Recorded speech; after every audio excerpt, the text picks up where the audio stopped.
En el marco del curso Arqueologías de la Ciudad, presentamos nuestra investigación acerca de la caridad de las religiosas en el barrio Germania. Nuestro grupo número 4 está conformado por Sofía Montealegre, Isabela Mojica, Catherine Díaz y Víctor Mesa. Para realizar nuestra investigación, presentamos un contexto histórico y cómo se fue acercando a este barrio las órdenes religiosas y cómo se fueron asentando en este territorio, comenzando desde la época colonial y finalizando hasta la actualidad, en el caso de las religiosas de la comunicación social que siguen presentes en este espacio. La llegada de los españoles al territorio americano marcó un cambio profundo en las estructuras culturales y sociales de lo que hoy conocemos como Colombia. Conquistadores no solo venían en busca de riquezas materiales, sino también con el propósito de establecer la religión católica como el núcleo espiritual de las nuevas sociedades. Los misioneros y órdenes religiosas desempeñaron un papel fundamental en este proceso, siendo enviados desde España con la misión de evangelizar, educar y consolidar el dominio español mediante la conversión de los pueblos indígenas al cristianismo. En un texto recuperado durante nuestra visita al bloque Monjas se cita que, abro comillas, la religión católica fue el regalo más caro de la Madre de España, lo que se subraya la importancia que tuvo la fe en la formación del nuevo reino de Granada. Es en este contexto que las órdenes dominicas, franciscanas, agustinas y jesuitas fueron pioneras en la construcción de conventos, hospitales y colegios que definieron la infraestructura de muchas ciudades coloniales. En Bogotá, el barrio Germania albergó a varias de estas congregaciones, convirtiéndose en un espacio de interacción entre la misión evangelizadora y la vida urbana. La ermita de Nuestra Señora de las Aguas, fundada en 1644, fue un ejemplo emblemático. Este templo, cuya advocación está vinculada al río San Francisco, reflejaba una integración entre lo sagrado y lo natural, y fue gestionado por los dominicos hasta 1802. La ermita no solo era un lugar de culto, sino también un punto de encuentro para las comunidades religiosas y un símbolo de su influencia en el territorio. Sin embargo, la vida religiosa en el barrio no estuvo exenta de tensiones. Las crónicas del fraile agustino Diego Zamora documentan conflictos entre órdenes religiosas, como el intento fallido de los sacerdotes de San Felipe Neri de asentarse en la zona. Estas disputas reflejan cómo el control de los terrenos estratégicos era crucial para garantizar la sostenibilidad de las misiones. Además, estas órdenes competían por la administración de hospitales y escuelas, lo que definió en gran medida el desarrollo del barrio durante la época colonial. Con la independencia de Colombia en el siglo XIX, la relación entre la Iglesia y el Estado comenzó a transformarse. La desamortización de bienes eclesiásticos promovida en este periodo obligó a muchas congregaciones a adaptarse a un nuevo panorama social y político. Aunque algunas órdenes originales disminuyeron su influencia, otras comunidades comenzaron a surgir o migraron desde Europa con el objetivo de continuar las obras de caridad y educación en un contexto republicano. Entre ellas destacaron las Hermanas de la Caridad de la Presentación y las Hermanas del Buen Pastor. Las Hermanas de la Caridad de la Presentación, fundadas en Francia por Marie Paupe-Sepin, llegaron a Colombia en 1873. Estas religiosas se dedicaron principalmente a la educación y a la administración de instituciones de salud, como el Hospital de San Juan de Dios. Su labor tuvo un impacto significativo en la mejora de las condiciones de vida de los sectores más vulnerables de la sociedad, incluyendo niños, mujeres y ancianos. Por su parte, las Mujeres del Buen Pastor, también de origen francés, se establecieron en Colombia en 1890 con el propósito de trabajar en la rehabilitación de mujeres en situaciones de riesgo. En el barrio Germania, estas religiosas lideraron iniciativas de educación y moralización para mujeres encarceladas o en situación de abandono. Estas dos órdenes se encontraban presentes en la universidad y convivían junto con otras congregaciones que fueron creándose al pasar de los años. Las Hermanas de la Caridad de la Presentación estaban ubicadas en la parte superior de la montaña y tenían como cátedra, como espacio de reunión, la actual Biblioteca de Arquitectura y Diseño. Y por su parte también atendían y manejaban la Casa de Salud y Reposo, el Campito de San José. A medida que el siglo XX avanzaba, nuevas congregaciones surgieron con misiones específicas. En 1945, el padre Emilio Sotomayor fundó la Obra de la Prensa Católica, lo que dio origen a las religiosas de la comunicación social. Estas religiosas, conocidas como las monjas periodistas, establecieron su sede en el bloque Monjas, desde donde gestionaron la publicación de El Catolicismo, el periódico más antiguo de Colombia. Su misión de educar y evangelizar a través de la escritura marcó un hito en la historia religiosa y cultural del barrio. En la entrevista que la hermana Elira nos concedió, nos permitió entrar al bloque Monjas, conocer un poco más, nos dio un tour personalizado de toda la casa, y nos permitió sentarnos junto a ella y poder realizarle las preguntas. Nos prestó sus libros, los libros que la imprenta realizaba en aniversario a la creación de la congregación, nos permitió entrar también a la habitación que pertenecía a Emilio Sotomayor, es decir, el fundador de esta obra católica. Primero preséntate. Bueno, mi nombre es hermana Aliria Montañez. En este momento soy la representante legal de la congregación y ya llevo como 8 años viviendo aquí. Según la pregunta, pues la comunidad precisamente nació en 1945 porque en ese momento era el auge de la prensa. El padre Emilio, fundador, consideró que el escrito queda. Entonces, ¿cómo se podía educar a través de los escritos? Porque puede llegar a muchas personas. Lo que no se hace de pronto cuando se habla o se da un discurso, se hace a un grupo determinado. Y las hermanas en ese tiempo sacaban los periódicos, el catolicismo, que era el periódico de la diócesis en ese momento, y era semanal, era un semanario, y salían por todos los pueblos a venderlo. Se paraban en las puertas de las iglesias. Y lo interesante del tema y lo que al padre Emilio le pareció muy importante es que los escritos quedan, no se los lleva el viento, que de pronto usted escucha una charla y al ratito ya se le olvidó, pero claro, si un escrito está, usted puede volver y retomarlo. Entonces por eso nació la congregación de las hermanas de la prensa católica. ¿Cómo se relacionaban las hermanas con otras organizaciones? Pues, yo sea, actualmente con la Universidad de los Andes y pues, o sea, como en el entorno secular que hay como actualmente, o sea, como que no hay más, aparte pues de la iglesia, como que no hay otros espacios más como religiosos en el entorno en general. En ese tiempo, pues las hermanas, además de que salían a vender lo que se editaba, otra forma era, formaban grupitos y les daban catequesis. En el barrio. Listo. Además, las hermanas que trabajaban directamente en la parroquia organizaban con la comunidad actividades sociales para llevar al mercado. O las personas iban a ir, las más pobres, a recoger el mercadito, o ellas iban a las casas a llevarlo. Era esa parte de social, ¿no? El apoyo. Sí.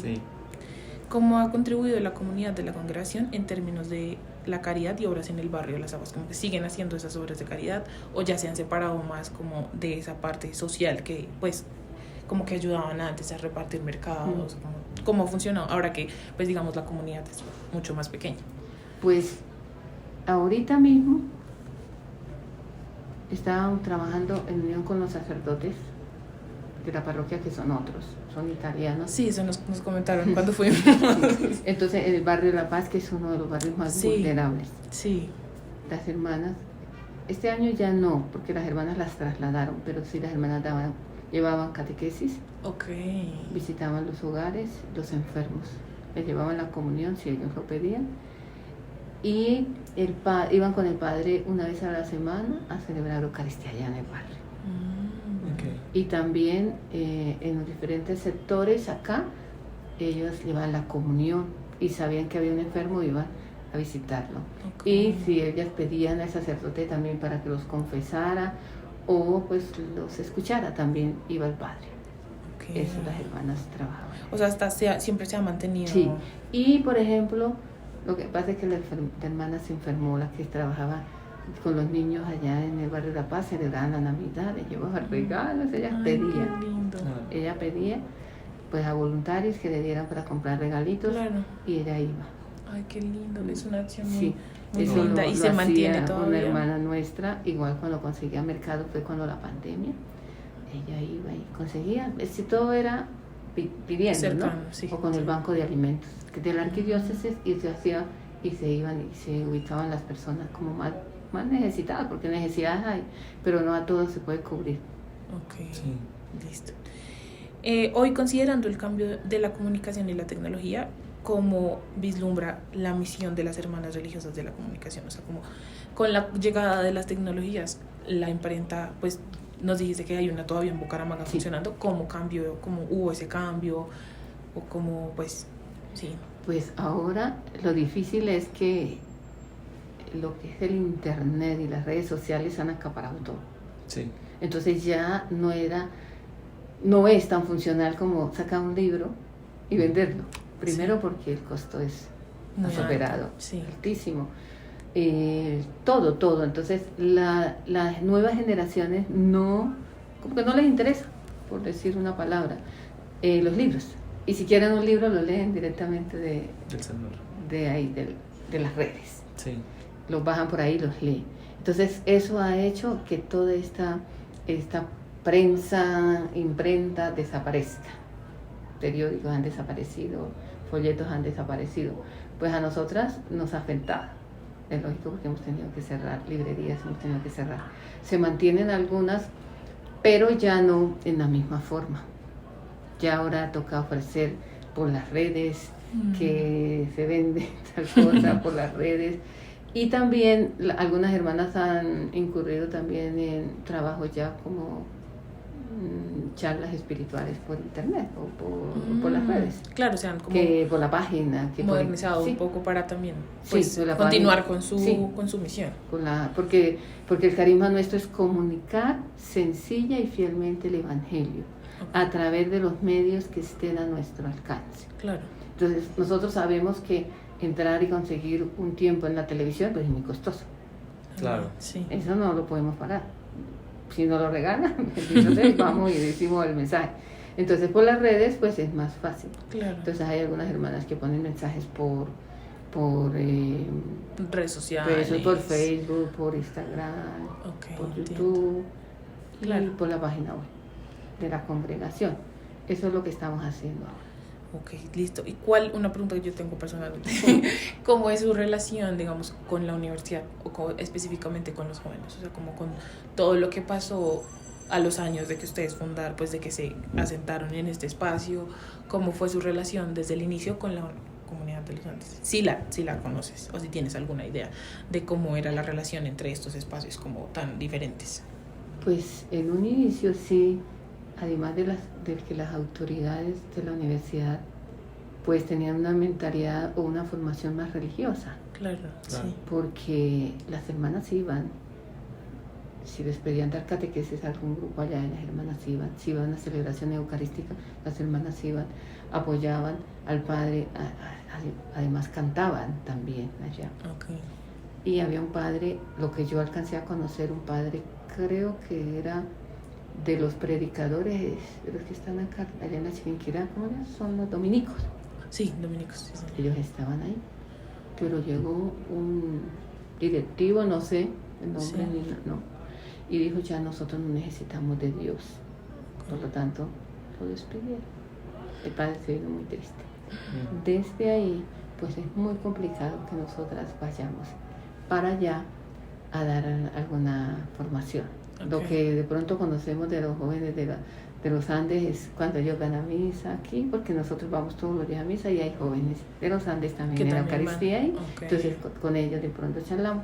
Y el padre Carlos, que es uno de los sacerdotes de ahí, tenía un grupo, pero con algunos jóvenes de los Andes y de las universidades de acá, pero ya es privado de ellos allá, de la pastoral. Sí. Sí. Y en otro momento con el profesor Chad, no sé si usted lo conozca, que es profesor de ahí, y él va a misa aquí. No sabría decir. Que es una gruta de la Virgen. Sí, que está en la Universidad de los Andes, sí. Con la ayuda de él la restauraron. Okay. Con los restauradores de la universidad, y quedó muy hermosa. El día que la inauguraron fueron las hermanas y acompañaron, cayó un aguacero, rezaron el rosario. Fue el año pasado, antepasado. Okay, sí, he escuchado. Sí. Y la imagencita de ese tiempo de la fundación estaba toda deteriorada, se dañó toda, pero ya la restauraron. Sí. En su opinión, ¿cómo coexistió la misión de la caridad con el trabajo pastoral de las congregaciones que existían en el barrio? Pues la caridad siempre ha existido.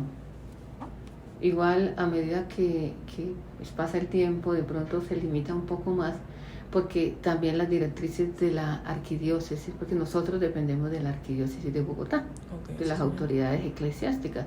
Entonces se ha dado como mucho paternalismo, ¿no? Una ayuda paternalista que no soluciona. Entonces eso ha disminuido, esa es la razón. O sea, no que nosotros demos aquí un mercadito, que de pronto en la parroquia otro y que allá en Egipto otro, porque la gente se acostumbra solamente a pedir. Okay, Entonces, a raíz de toda esta realidad, las mismas directrices de la arquidiócesis han dicho, no claro. se dé de esa forma. Se va a ayudar es enseñando a la gente. Claro. No es dando el pescado, enséñalo a pescar.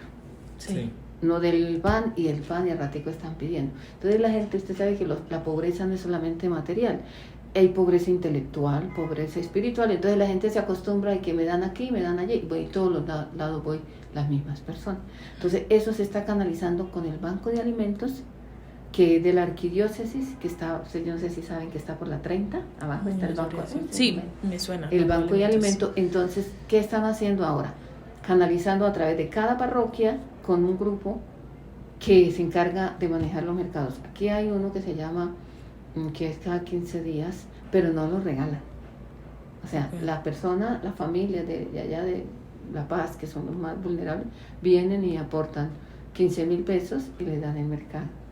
Aunque eso no vale un mercado 15,000 pesos. Sí, pero ese como, es simbólico. Exacto, sí, señora. Yo tengo que aportar algo. Para que Entonces, hay una señora de la parroquia, se llama Melba, ella maneja eso. Ese grupo, la pastoral de la parroquia, pastoral social. Y en un tiempo atrás las hermanas nuestras eran las que hacían ese trabajo. De que y además les dan una formación.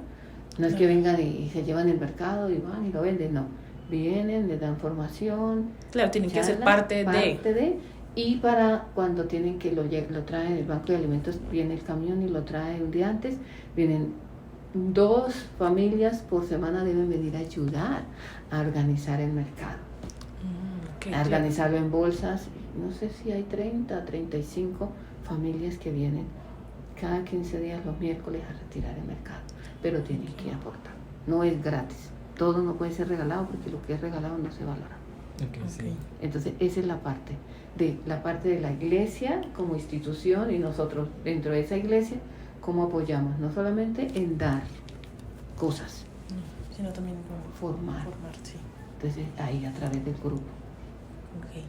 Y una última pregunta. Ay, se me olvidó cómo era. ¿Cuáles han sido como las dificultades más difíciles? Las como situaciones más difíciles que han pasado para que usted mantengan hoy en día acá, pues entendiendo que es como un espacio que ha cambiado muchísimo, que pues lo que nos comentabas ahorita de que son menos hermanas, o sea, ¿cómo ha sido posible que se mantuvieran hasta el día de hoy siguiendo con sus espacios, como sus actividades de caridad? ¿Cómo has vivido esa parte, pues digamos, desde los 8 años que llevas en este lugar? Aquí, aquí iniciamos, y la parte también de historia de la congregación es muy importante para nosotros.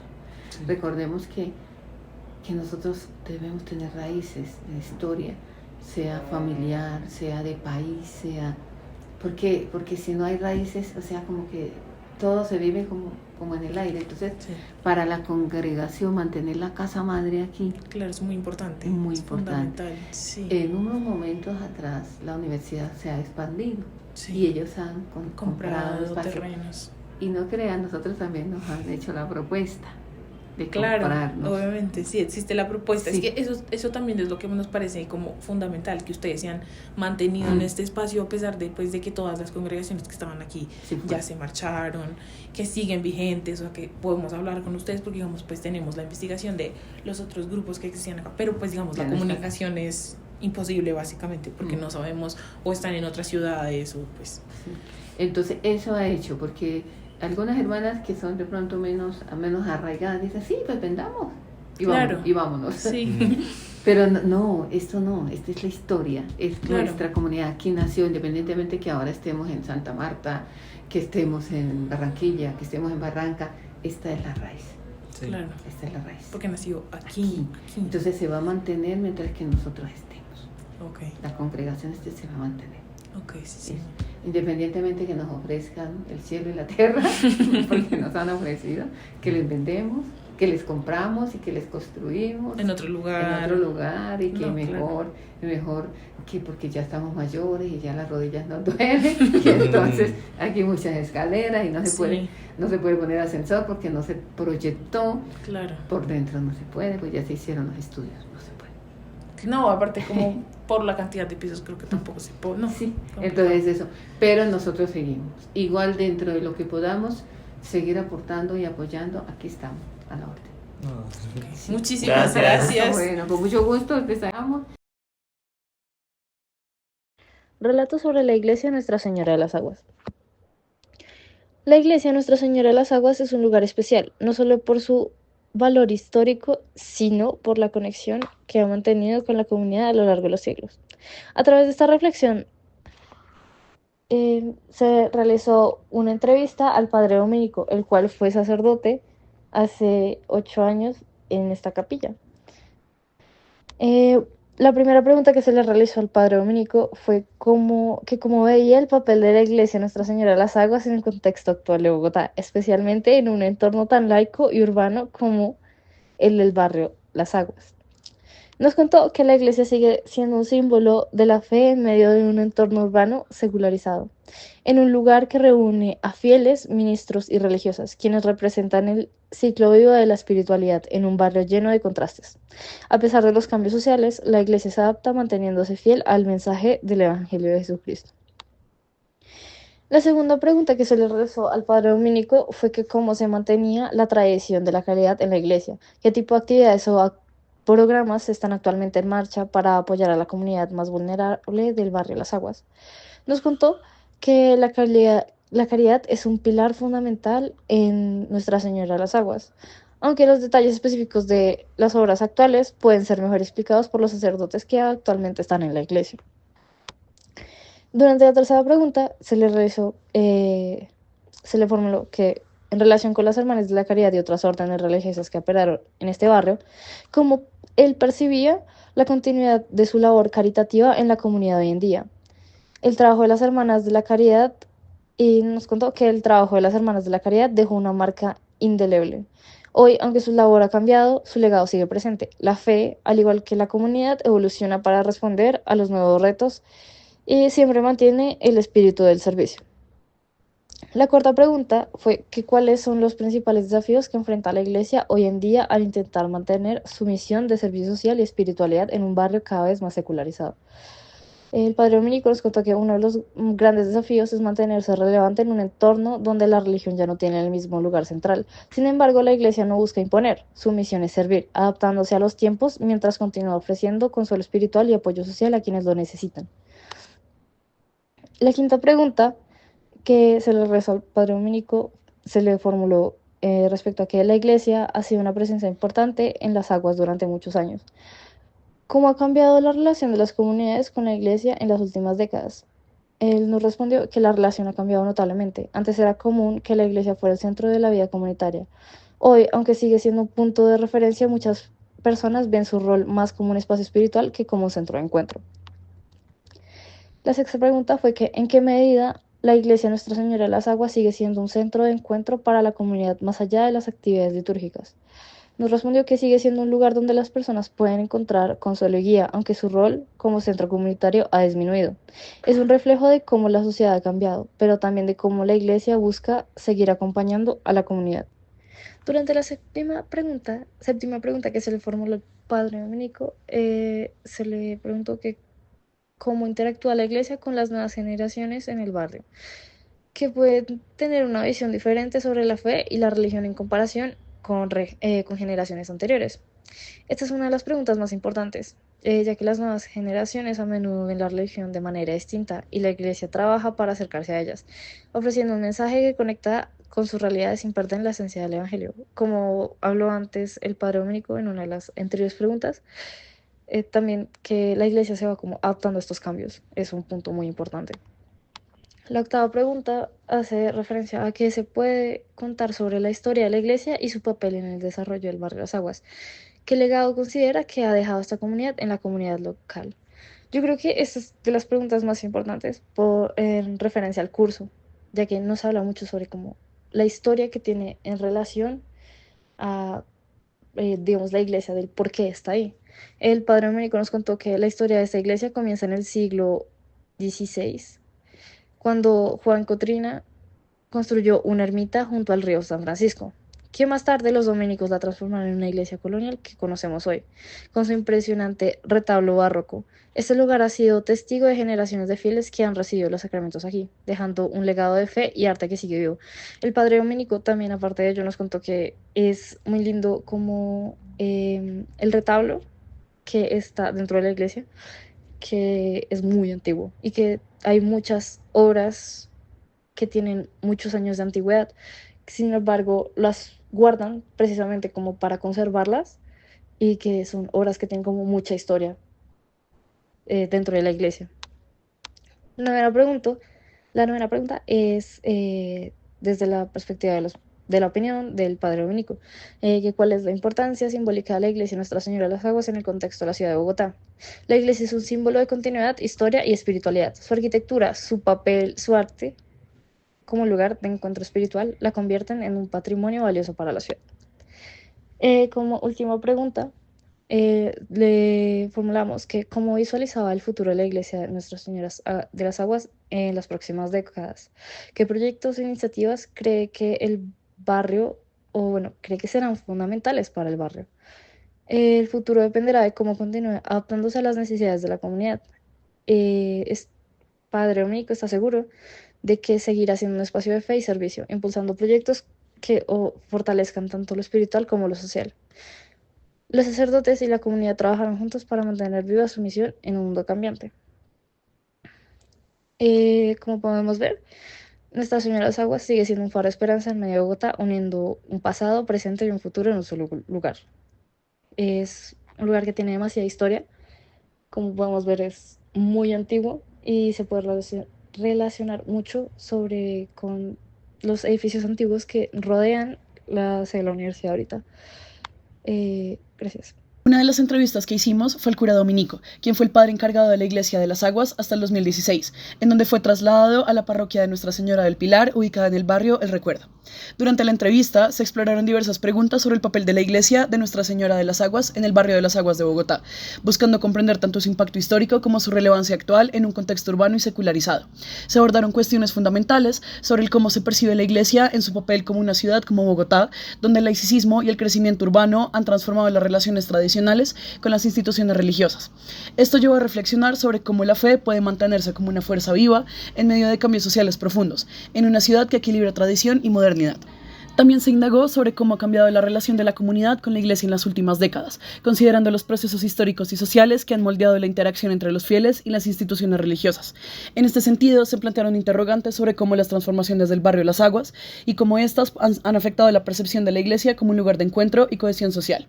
Este aspecto resulta crucial para entender no solo el pasado de la comunidad, sino también las formas en las que la Iglesia ha buscado adaptarse y mantener su relevancia como un espacio significativo en la vida cotidiana.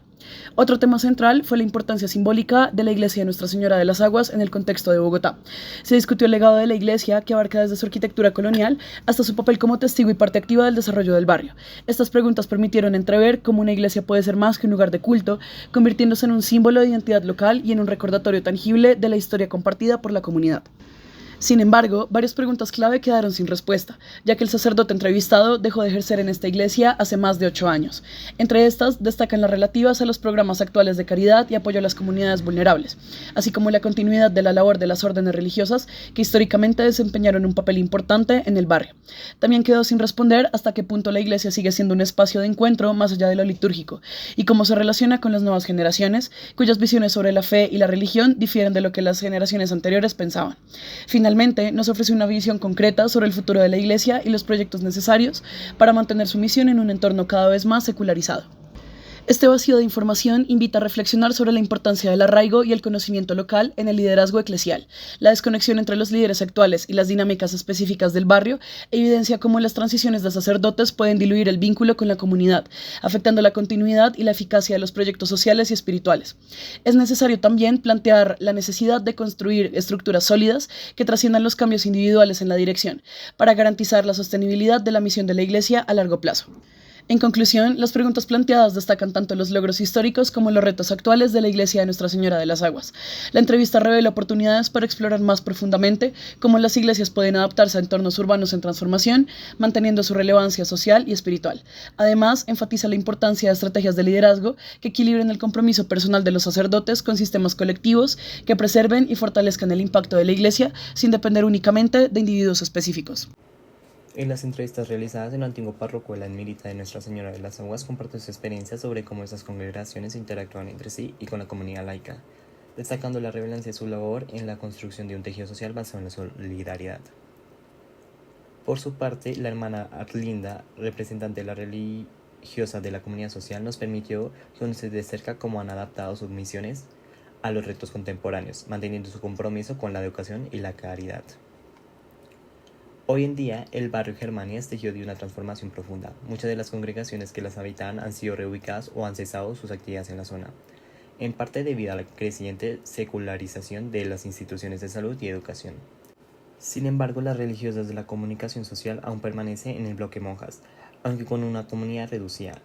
Este cambio plantea preguntas sobre el futuro de la misión religiosa en el mundo cada vez más laico, pero también resalta la necesidad de preservar y valorar el legado de estas comunidades en la historia de Bogotá y Colombia. La reflexión final que surge de este recorrido histórico es la importancia de mantener vivo el espíritu de caridad y servicio que estas congregaciones promueven. Aunque los tiempos cambien, los valores de solidaridad, compasión y dedicación al prójimo siguen siendo fundamentales para construir una sociedad más justa y humana.